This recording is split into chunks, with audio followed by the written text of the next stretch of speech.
मस्जिदों के अंदर आके चुन चुन के मारेंगे, इतना ध्यान में रखो।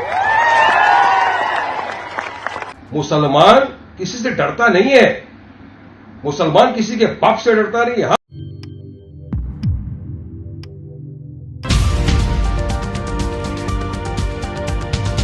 अस्सलामुअलैकुम, आदाब दोस्तों, मैं हूं शम्स सईद और आप देख रहे हैं हर खबर आज तक।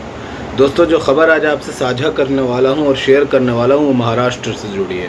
आपको पता है कि पिछले कुछ दिनों से लगातार महाराष्ट्र में मुसलमानों के खिलाफ जहर फैलाने में एक ख़ास और कुछ शरारती तत्व, जिनमें नेता भी शामिल हैं, मैं इन अल्फाज का इस्तेमाल किस लिए कर रहा हूँ वो आपको इसी वीडियो में आज बताने वाला हूँ।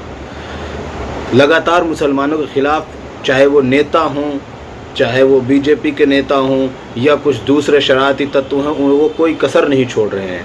आपको पता है कि पिछले दिनों रामगिरी महाराज के द्वारा नबी सल्लल्लाहु अलैहि वसल्लम की शान में गुस्ताखी की गई। उसके बाद पूरे देश भर में मुसलमानों ने उसके खिलाफ गम और गुस्सा का इजहार किया, अपना रोष जताया और जगह जगह मज़ाहिर हुए, लेकिन उन पर कोई कार्रवाई नहीं हुई और किसी तरह की कोई उन पर FIR वगैरह, यानी कि उन पर कोई प्रशासनिक कार्रवाई नहीं हुई। लोगों ने जगह जगह पर उन पर FIR दर्ज कराई, वो एक अलग चीज़ है, लेकिन उनको अब तक गिरफ्तार नहीं किया गया है, जैसा कि अभी तक खबर के मुताबिक।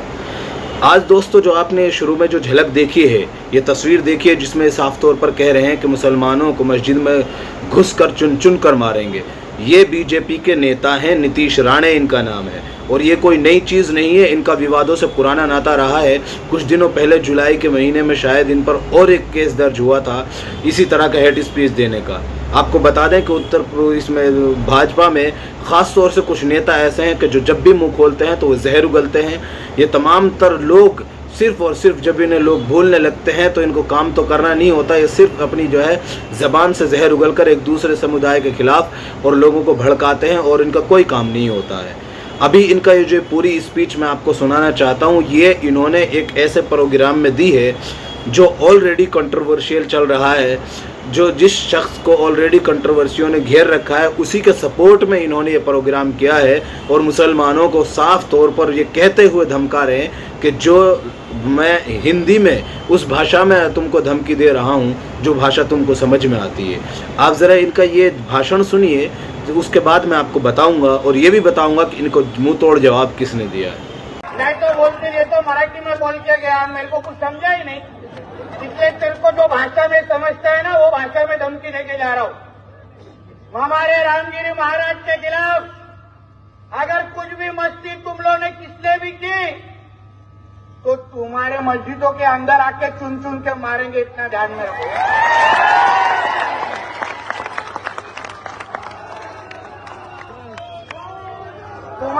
तुमको तुम्हारी कौम की अगर तुम्हारी कौम की अगर चिंता होगी तो हमारे रामगिरी महाराज के खिलाफ कुछ भी बोलने का नहीं, वरना वो जबान हम लोग सही पे रखेंगे नहीं, ये तुम लोग याद रखना। नाही चालणार माझ्या देशामध्ये या सगळ्या गोष्टी आम्ही पाहतोय युट्यूबवर आणि सोशल मीडियावर कोण कोण आमच्या रामगिरी महाराजांच्या बद्दल हे एक एक मौली उठतायत आणि भाषणं देत आहेत, धमक्या देत आहेत, त्यांना अंगावर जाण्याची भाषा करतायत, आमच्या हिंदू धर्माच्या बद्दल वेडावाकडा बोलतायत। पोलिसांना मी सांगेन, वेळेत ते युट्यूबचे चॅनल बंद करा।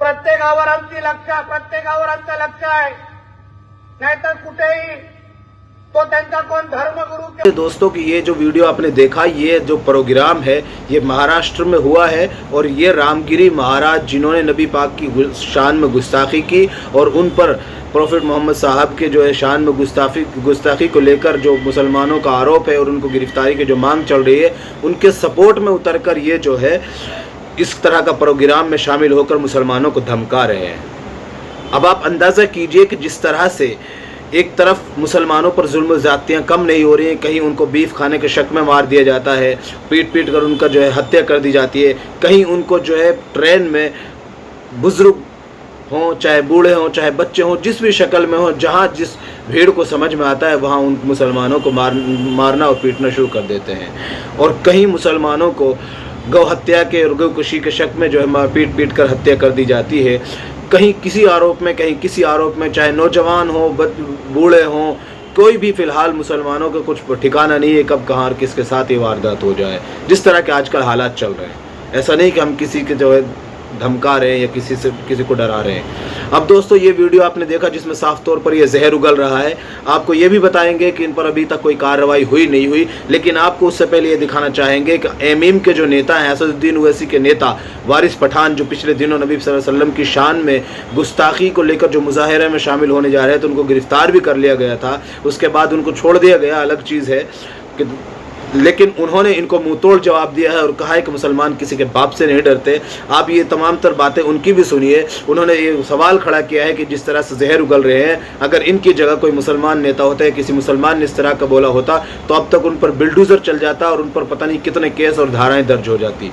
और ये दूसरे साहब जो है बीजेपी के नेता हैं, ये साफ तौर पर धमका रहे हैं और कह रहे हैं कि अगर उनके मुसलमानों ने कोई मस्ती की या शरारत की तो उनको मस्जिद में घुसकर और चुन चुन कर मारेंगे।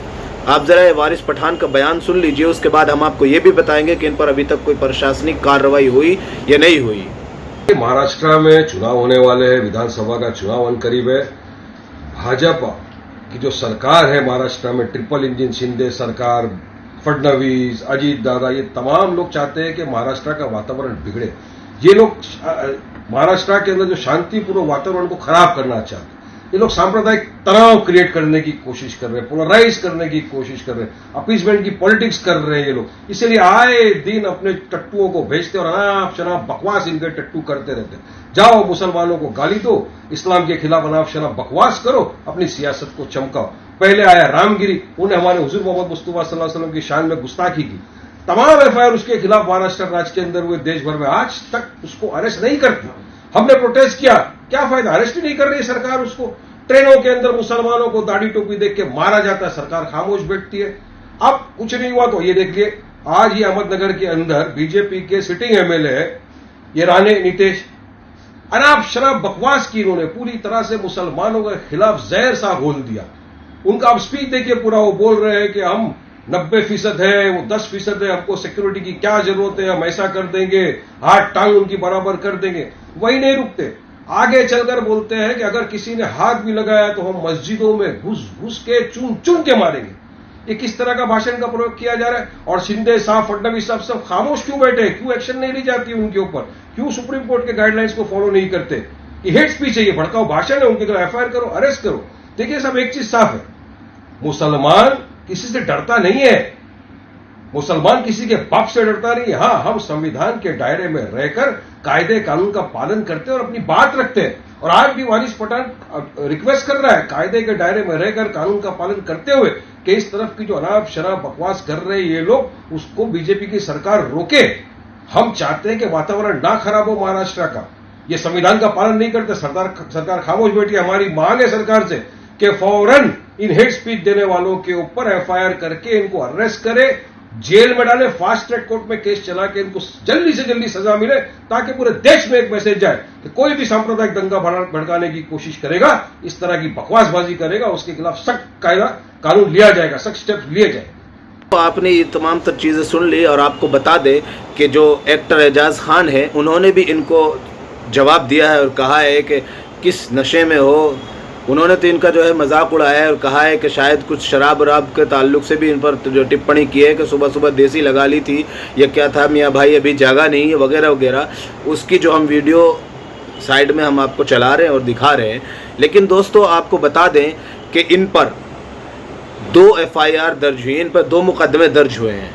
एक भावनाओं को ठेस पहुंचाने का और दूसरा जो है हेट स्पीच देने का। आपको हमने बताया कि किस तरह से इन पर पिछले दिनों भी केसेस दर्ज हुए हैं हेट स्पीच देने के। अब इनकी गिरफ्तारी होती है नहीं होती है, पूछताछ होती है नहीं होती है, या इस तरह से सिर्फ मौका महल पर बरमौका इन पर जो है हेट स्पीच को लेकर एक केस दर्ज कर लिया और उसके बाद शायद कुछ कार्रवाई हो ना हो, ये तो आने वाला वक्त बताएगा, या महाराष्ट्र की पुलिस बता सकती है। वैसे तो इससे पहले भी इनका ट्रैक रिकॉर्ड बहुत बढ़िया नहीं रहा है नीतीश राणे का। इन पर पहले भी हेट स्पीच देने के आरोप लगते रहे हैं, जबकि सुप्रीम कोर्ट इस मामले में कई मरतबा सख्ती से कह चुका है इस बात को कि हेट स्पीच देने वाले व्यक्ति के खिलाफ प्रशासन खुद से चलकर उन पर केस करे, उन पर जो है मुकदमे दायर करे, ताकि इन हेट स्पीच पर रोक लगाई जा सके। लेकिन उसके बावजूद चाहे संत हों चाहे महाराज हों, लगातार एक समुदाय के खिलाफ एक विशेष समुदाय के लोगों के खिलाफ इस तरह की भावनाएं और ठेस पहुंचाने वाले बयानात देते आ रहे हैं, या तो ये है कि उन पर कोई कार्रवाई हो नहीं रही है, और अगर हो रही है तो उस तरीके की नहीं हो रही जिस तरह के सुप्रीम कोर्ट कहना चाहता था, और सुप्रीम कोर्ट ने अपने अल्फाज में इस पर सख्ती बरती है। तो दोस्तों फिलहाल जो इसको दिखाने का मकसद यही था। आपको बता दें कि महाराष्ट्र में बहुत जल्द विधानसभा के चुनाव होने वाले हैं, तो आपसे निवेदन है कि ऐसे लोगों के बहकावे में ना आकर अपने आपको और अपने जहन को और दिमाग को संतुलन में रखिएगा। वारिस पठान ने इस बात का भी आशंका जताई है कि बीजेपी महाराष्ट्र में चुनावों के पेश नज़र दंगा कराना चाहती है, ऐसा वारिस पठान और एमएम के नेता का आरोप है।